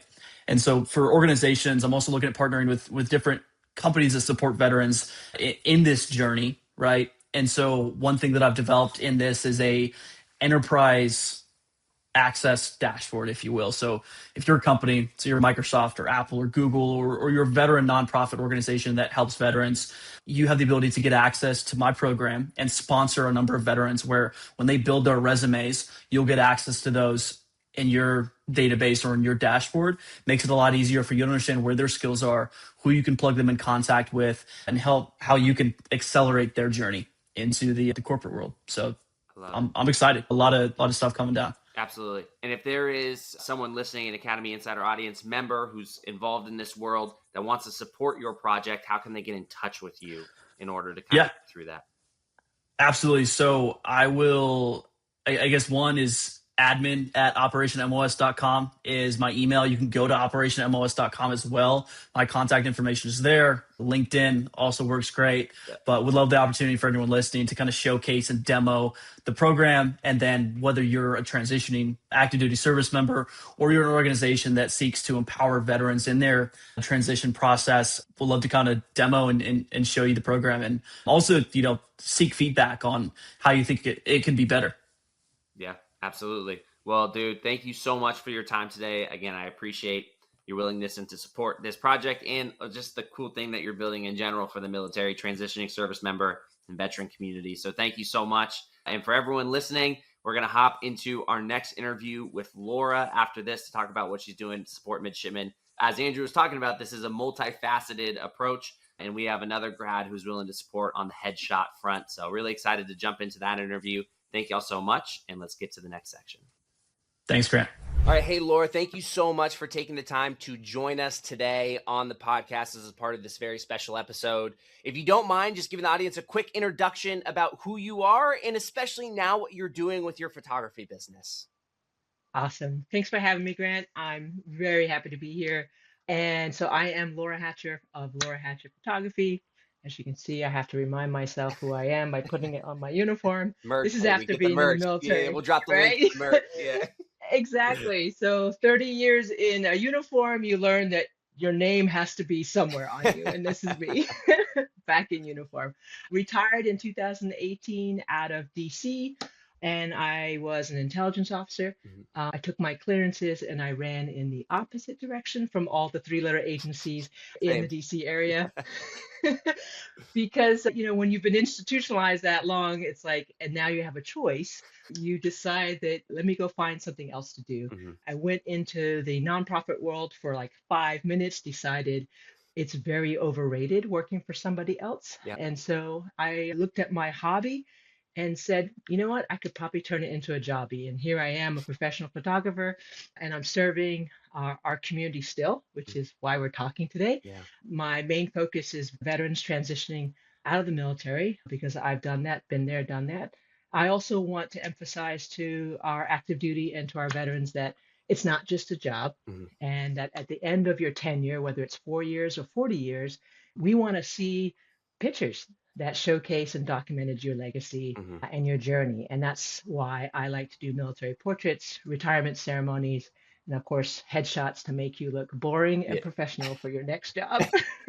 and this is my personal plug for Laura too, especially in the terms of retirement ceremonies. If there are any parents who are listening who are in the service themselves, potentially finishing their careers in 10 years, or anyone listening, so my sponsor family, Ed Pilcher, he was the commanding officer of Naval Air Facilities, Washington, and Laura did the retirement ceremony. And that was how our relationship initially kind of started in this world, especially was meeting her at that ceremony and having her do what was truly a phenomenal job memorializing, there we go, words, and capturing those moments, which we still look back to this day. And again, my family and my sponsor family, again, my big family, we have a big group chat. It's literally called Academy Insider, because Academy Insider was born in their house. And, wow. We still look back at those photos all the time. We still talk all the time, and we do that. And it was done phenomenally. So if you are looking at doing a retirement ceremony, especially in the DMV, anywhere, like, reach out to Laura. She does a phenomenal job at what she does which is Thank very you. cool. And And it thank was you. your dad that found me, not you, by the way. Our relationship started there, but yeah, my dad found you. Yeah, yes. My dad is more Kudos to connected your in this dad. space than I am. I swear to God, that dude he's connected. Absolutely. Yeah. But kind of transitioning specifically to this program, and I know this is something that you've wanted to give back into again, especially transitioning service members and capturing them. But what made you want to contribute to this project? And again, I'll let you kind of talk about what you'll offer to those midshipmen, specifically at the Naval Academy, who are going to fall into the GNC program and helping them out. Yeah, so I was participating in the Naval Academy Minority Association Leadership Conference a couple of years ago. And during that, one or two of the midshipmen that were participating in a panel happened to mention that they were not graduating. Mhm. And the audience, mostly alumni from Navy, they didn't quite understand what they meant by that. And then, so what happens next? You don't get a commission. Where are you going? And that's the beauty of this network is you say something that you're having a challenge in front of our alums, and everybody kind of rushes to the stage and says, "How can I help?" Yeah. Mhm. Right? And for me, it's not about making money so much as it is about continuing to serve. Mhm. I've been in the Navy all me blooming life, sir. Right? Very good. My dad raised me. He's a Navy Master Chief, and really since the age of 9, my stepfather he taught me that it's about serving something higher than yourself. And so at that conference, we hear that a couple of these young men and women didn't have any prospects, and suddenly from the audience, people are saying, "Come talk to me. I'll get you into accounting. I'll get you into HR, whatever it is they said that they had a desire to do." And I thought, what can I do? Sure. Which is pretty much every day when I wake up and I see bad news, what can I do? And I've always kind of thought, I have an expertise that I can share, whether it's my leadership or my managerial skills or my mentorship skills. And photography is just one of those things that helps you start over, right? It's a first impression. You're coming out of the Naval Academy with no skill sets, probably no pictures of yourself in a suit and tie, because Yeah. what's a suit and tie, Yeah. right? Or some type of business attire. And so it's the least I can do in terms of giving back is to offer complimentary headshots to all the GNCs. I mean, the challenge is just knowing that Sure. I'm here, that you're here. Yeah. And that's the point I That's know the of this conversation. Absolutely. And I appreciate it because again, that it just adds a certain level of confidence and preparedness that you feel, right? When you have that and you're making this transition. Again, half the game that we discover in the military is you just got to fake it till you make it. And like that initial transition, that initial move into this completely new world, something that you haven't planned for, you haven't prepared for, you haven't done anything.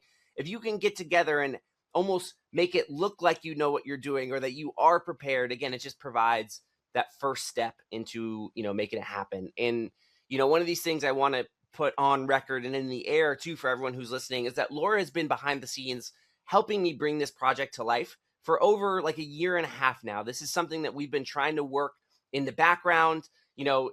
Things are not always super simple. And so we've kind of had to create workarounds to create something really incredible. And, it's really exciting for me to be able to have this conversation with Laura, allow her to kind of talk about what she's doing, because it's not just the photos. She has spent hours and hours and hours of effort with me as well, trying to bring this to life to support our GNCs. And so, Laura, I just want to say thank you for that as well and what you're contributing, again, actively to the project and the GNCs coming through, and turn it over to you to kind of just riff and end it about anything that you would want to leave the audience about you, your business, or, the support of the Naval Academy community.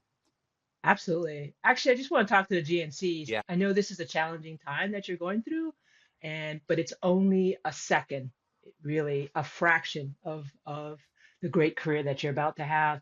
And you have to recognize that you have resources. You may not know what they are right now, but that's why Grant and this program came together, is so that we can share with you just the myriad of people that are there to support. We've got quite a few volunteers that want to help you.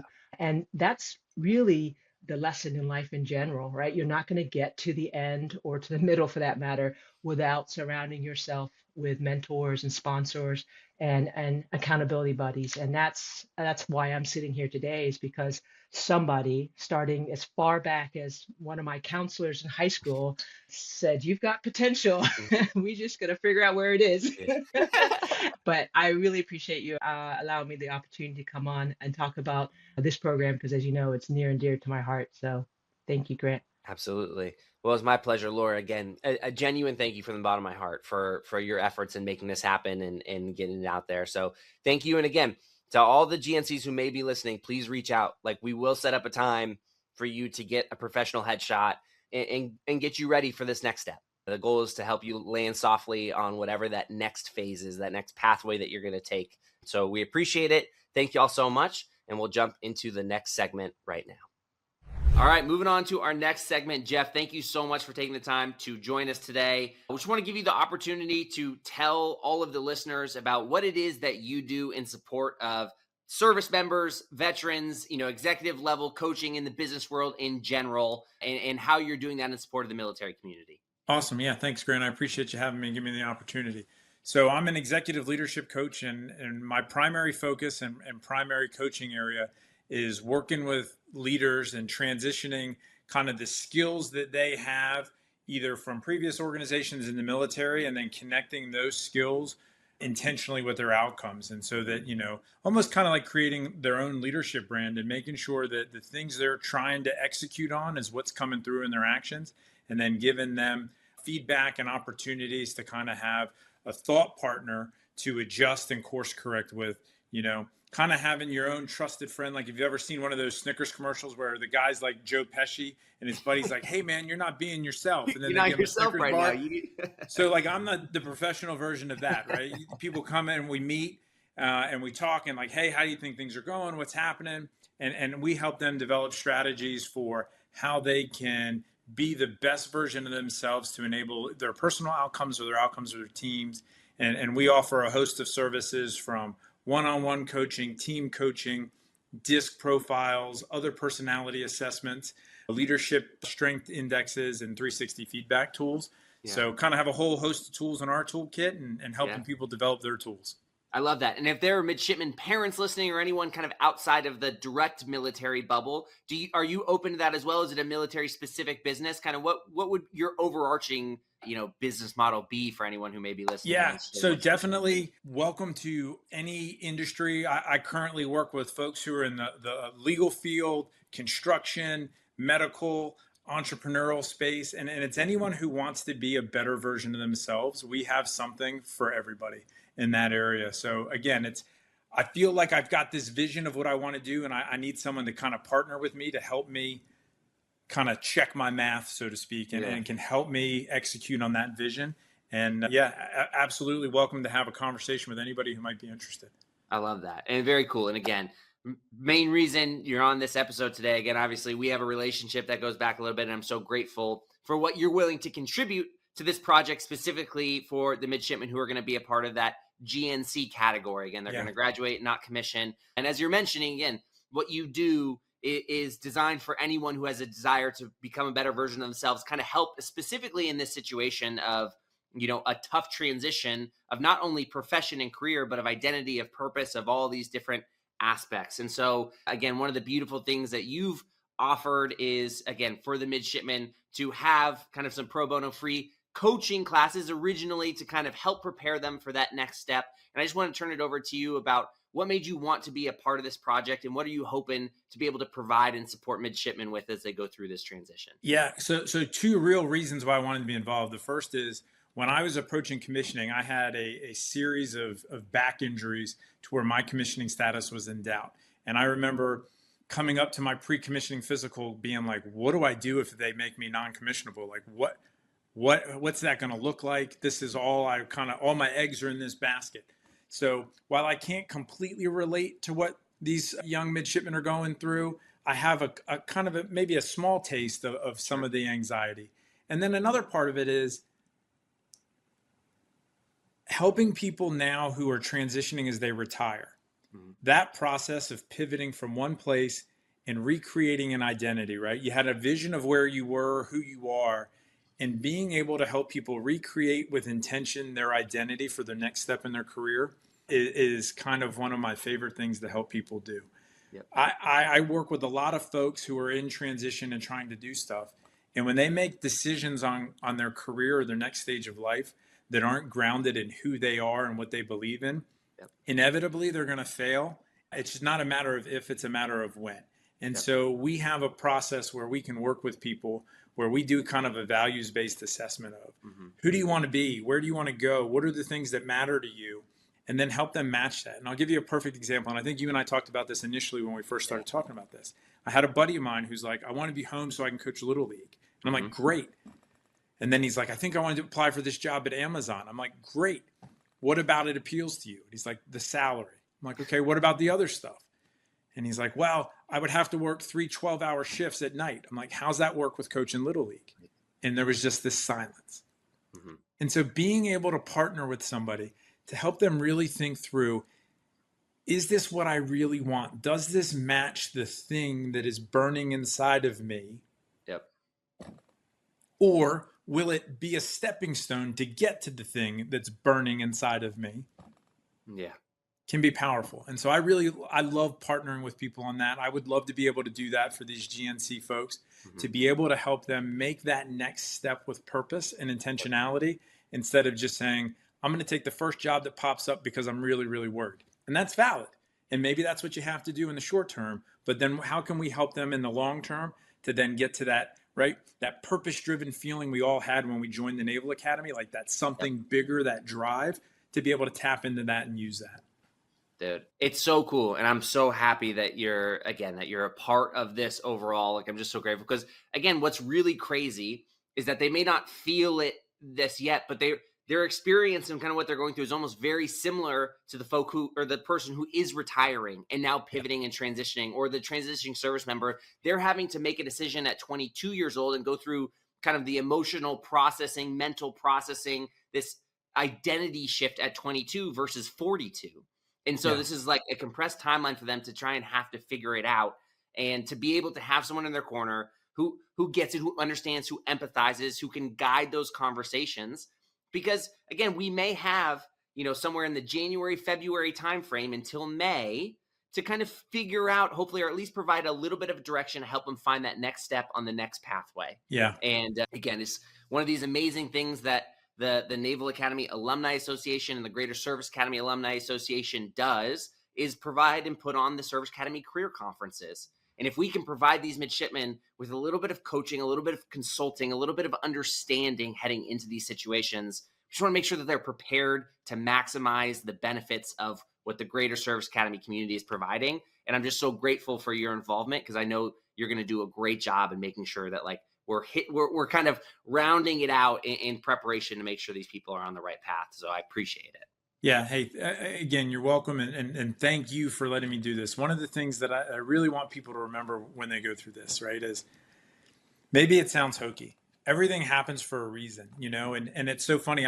Right before I got on the call with you, I was talking to somebody about the Japanese art of kintsugi, where they repair broken ceramic, and the way that it's repaired with its gold fill, it actually makes these old pieces of ceramic more valuable.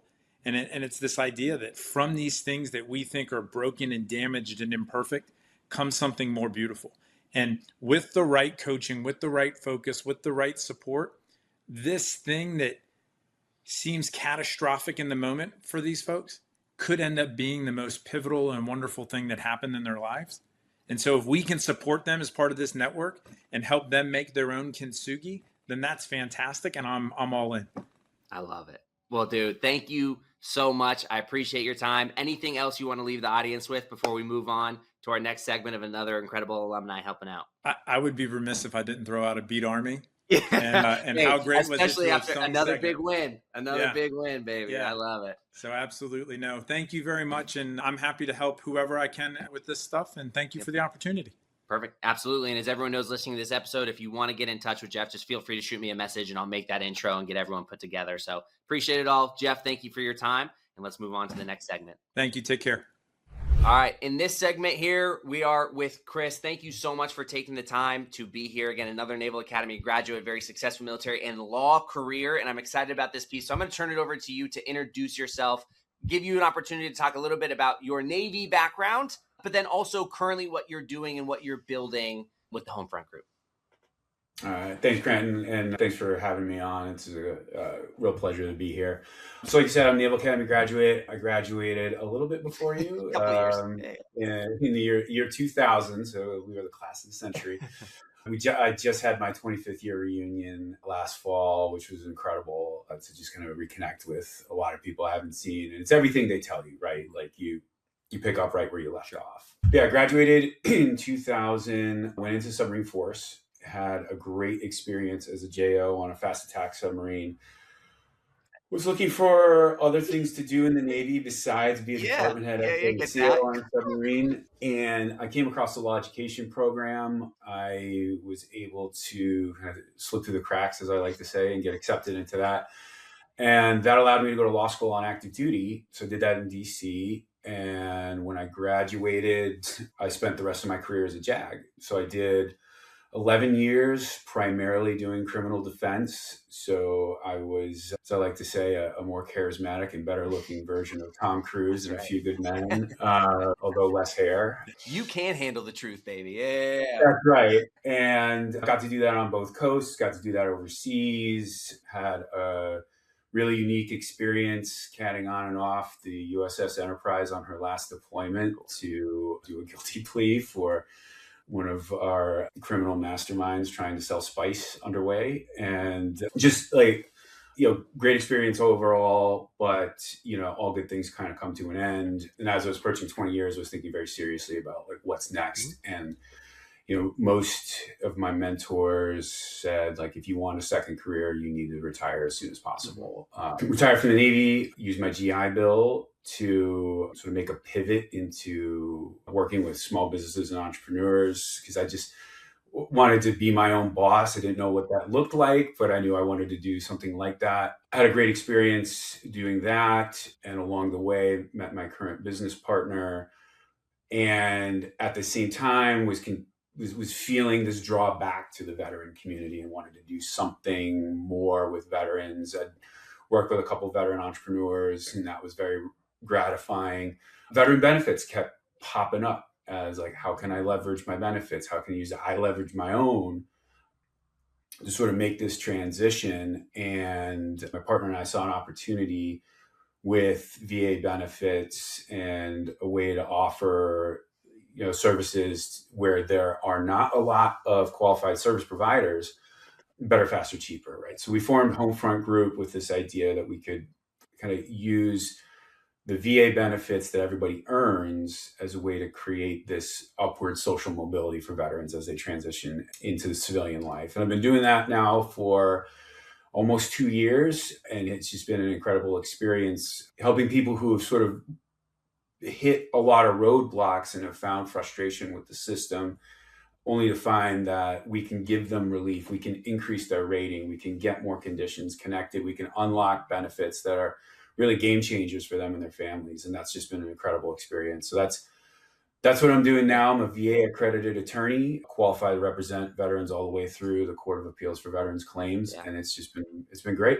Dude, so cool. And again, this is where, I get to personally brag for Chris as well. Again, I've been able to work with him on my process as well. And this is, again, a really, really positive experience. And that's when he was willing to be a part of this project and give back to the midshipmen, it made me feel really good, because I knew, again, it's a weird spot for me to be in at times where, I want midshipmen to get help, but if I don't know the person or I don't really know the service, then it can feel weird, like associating or having them be involved in the process. But to have another Naval Academy graduate who's been through the process, who's been through the service as a submariner and then a JAG, now to come back and be, again, a literal attorney. Again, I think a lot of times, again, for midshipmen parents, they may not know this yet because it hasn't been a part of their journey, but there are a lot of services out there that try and do, VA claim support that aren't attorneys. They're just kind of like, they're just services, and,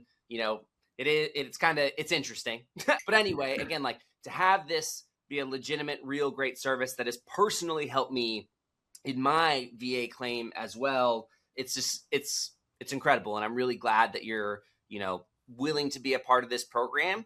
And, I'd love to turn it over to you to talk a little bit briefly about the fact that midshipmen are eligible, again, especially in this case of a graduate non-commissioned or being separated from the service due to their medical condition. They're eligible for VA benefits. And so I'd love for you to talk a little bit about kind of that distinction. I know you had a great article about it on LinkedIn recently, and just kind of talk about where you can fit into this process for midshipmen. Yeah, so it is a real, it's a real gap, not just in knowledge, but in who can help. Sure. There's this common myth, right, that no commission means no VA benefits, and that's not true. Yep. When you're looking at just disability compensation, it service at a service academy counts, and graduating from an academy but without a commission still entitles you to a lot of benefits that will really help you in that transition. There's some certain hooks that you need to, obviously have, right? The condition needs to have started at the academy. If you had a prior condition and it got worse because of the training you went through at the academy, that could qualify you as well. Some common examples are orthopedic injuries, stress fractures, cardiac or pulmonary conditions, mental health. Basically, if it showed up or it worsened while you were at the academy or any of the academies and you still have it, you should absolutely try to claim it. There's one of the things, there has been this idea going around about reframing VA disability because disability kind of carries with it a stigma that doesn't accurately capture what it's there for. It's really more like workers' comp. And I'm not the only person who's articulated that. It's there to make you whole. Yeah. We all come out with wear and tear, and whether you're just a midshipman or a cadet, whether you serve 20 years, whether you serve 30, whether you serve 5, right? There's always going to be some wear and tear. And you only got that because you decided to serve your country. Yep. So the benefits are there to make you whole, to get you back to where you should be, to help kind of give you that jump start as you are in your next career. Yep. And if you are a cadet or midshipman getting that golden handshake, you need this more than anyone. 100%. Like this, again, that transition to this new world with no experience, no resume, no anything, to have a buffer of help with potentially a monthly stipend that can cover you and make you feel secure, right? To have all these different aspects, have your healthcare covered in many cases, right? That is a security blanket that gives you a foundation to land on as you figure out the next step, right? So a quick example of where this can really help. And this is something that, one of my best friends at the academy found himself in this situation. He very quickly was able to, transition into a civilian career with the federal government. But that's not the case for everybody. And when you don't have the network in the private sector that another university might give you, there are a lot of sacrifices you have to make to get your foot in the door. And so having your healthcare covered by the VA, at least for the serious conditions that you need treatment for, and to have that stipend from the monthly disability compensation that you are entitled to, that allows you to do a free internship. Yep. That allows you to sort of take this, low paying entry level position with a lot of upside if you do well, and make sure that you can keep the lights on, that you can eat, that you can, cover your transportation. All the basic living things are there. It allows you to make that sacrifice, work for free if that's what it takes, and get your foot in the door to jumpstart your second career that the Naval Academy or West Point or Air Force really didn't prepare you for, right? We don't graduate and instantly are qualified to go into investment banking or real estate or whatever it is, right? Even teaching, and whatever calls to you, you probably need to take a step back and have a little bit of a restart. And having a monthly check that's tax-free is really going to help soften that transition. It is absolutely worth every single cadet and midshipman exploring if they're going to find themselves in this situation. And the turnaround, it's a crapshoot with the VA, but the turnaround can be pretty quick if you attack it as soon as you find out that you are going to be graduating without a commission. Oh, yeah. Well, dude, thank you so much. And thank you so much for offering these services again to the midshipmen. And again, I know this is something we had talked about, and for everyone listening as well, again, kind of, we've had the lead up to this point of, community, headshots, resume building, and now the VA claim side of the house. Again, Chris and his team have been kind enough to, again, offer these services for the midshipmen specifically who are going to be GNCs as pro bono services for them as they figure out their next step of life, which is just, it's unbelievable. It's really incredible and so grateful. And again, this is also my call out to all the listeners out there who are nearing retirement, nearing their team, like nearing everything. If you were going to get ready for your VA claim, like reach out to Chris. Again, I personally have gone through the experience. It was great. This resonates for everyone. So again, we'll have all the contact information. You can reach out to me anytime and I'll put you in touch with Chris to get you connected to the Homefront group. But what they're doing to support the midshipmen who fall into this, again, this not so golden handshake category is truly special and it's going to impact a lot of lives. And so Chris, again, thank you so much for your time and your involvement in this project. And I'm just really grateful for it, man. My pleasure. Thanks for having me on. And hopefully this helps. Oh, yeah. All right. Well, everyone, thank you so much. That's going to wrap us up in terms of all of the interview portions here, which I'm so excited about. Thank you so much. I'm really looking forward to getting this project live and really making a positive impact in the lives of some midshipmen and midshipmen families. So appreciate it. Thank you all so much. Enjoy the rest of your day. And thank you for listening. Thank you so much for listening to this episode of the Academy Insider Podcast. I really hope you liked it, enjoyed it, and learned something during this time. If you did, please feel free to like and subscribe or leave a comment about the episode. We really appreciate to hear your feedback about everything and continue to make Academy Insider an amazing service that guides, serves, and supports midshipmen, future midshipmen, and their families. Thank you.